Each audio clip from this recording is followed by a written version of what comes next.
Bonjour tout le monde, je vous fais une vidéo pour vous expliquer les problèmes et les ceintures au cas où que vous n'ayez pas bien compris le fonctionnement parce qu'on va faire ça plusieurs fois.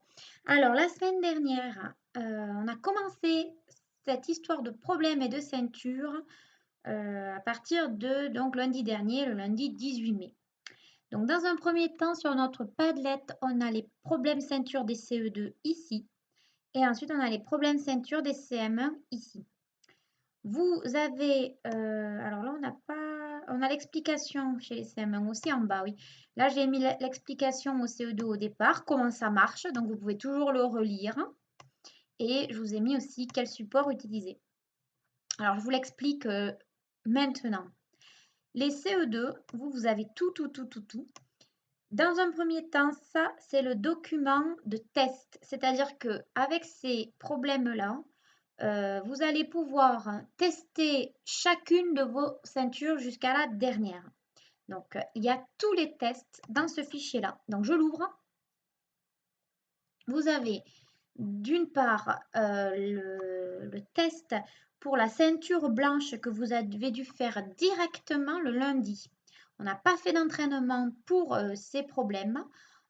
Pour ce niveau 1, pour la ceinture blanche, là vous avez vu c'est blanc, on a fait directement le test.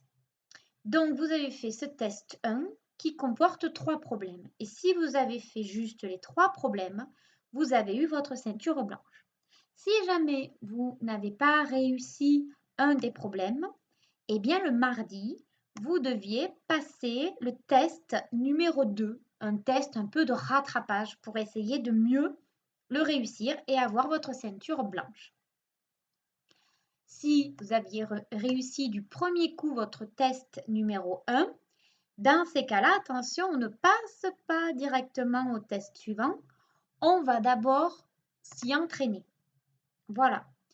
Où sont les problèmes d'entraînement? Ils sont à la suite. Donc là, on les voit un petit peu de loin, c'est-à-dire que l'on voit du jaune. Ça veut dire que ça va être les exercices qui vont vous permettre de vous entraîner à la ceinture jaune. Donc, on voit que l'on en a 8, 4, 1, 2, 3, 4 et encore 4, 5, 6, 7, 8. Ces problèmes-là, vous devez donc tous les faire, toujours sur le cahier du jour. Et lorsque les 8 sont faits, eh bien, vous avez le droit de passer votre ceinture jaune. Pour passer la ceinture jaune, je reviens dans mes tests et je vais donc passer le test 1 de la ceinture jaune. Ces 3 problèmes. Si j'ai ces 3 problèmes juste, j'ai ma ceinture jaune. Si j'en ai un de faux, je vais passer mon test numéro 2. D'accord? Pour avoir ma ceinture jaune.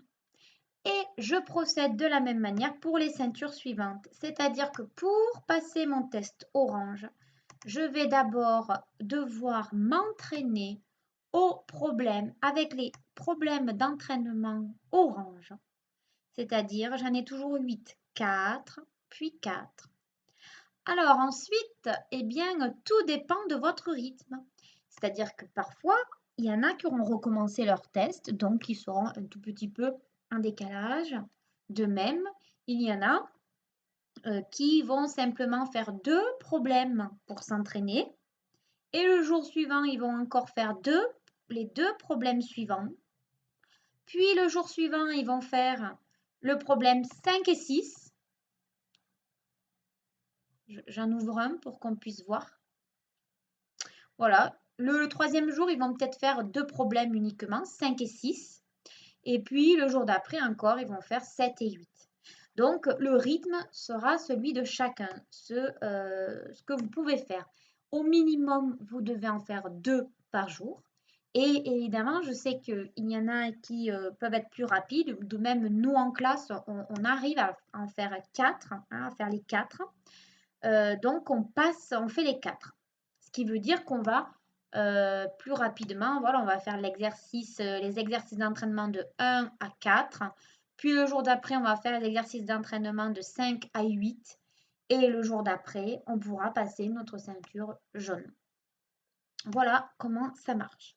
Chez les CM1, c'est à peu près la même chose, sauf qu'on a on n'a pas tout pour l'instant et ce n'est pas présenté de la même manière. Donc, les CM1, vous avez d'abord, là, il y a écrit ceinture blanche test 2, mais ici, il y a écrit ceinture blanche test 1.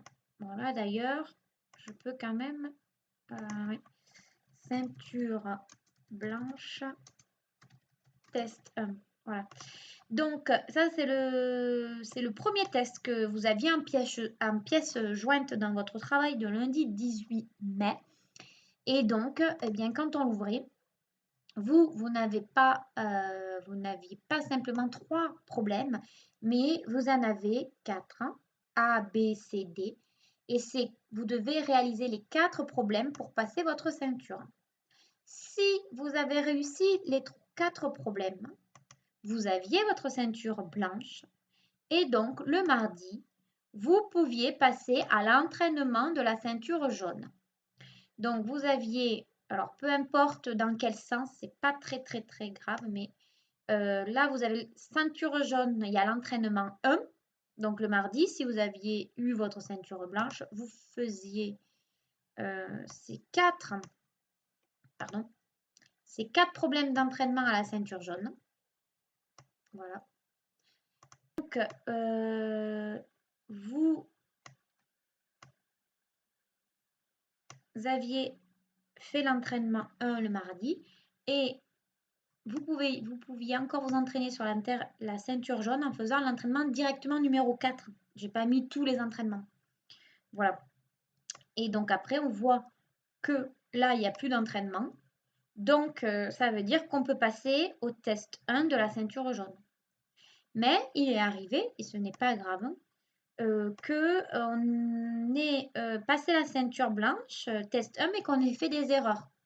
Donc, quand on a fait, voilà, non, là, vous avez 4, je ne sais plus s'il y en avait 4 ou 6. En fait, il n'y en avait que 4. Moi, j'ai cru qu'il y en avait 6. 1, 2, 3.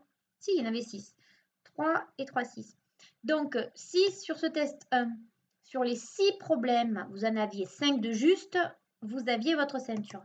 Si vous aviez moins de 5 problèmes justes, dans ces cas-là, eh bien, vous deviez passer le test numéro 2.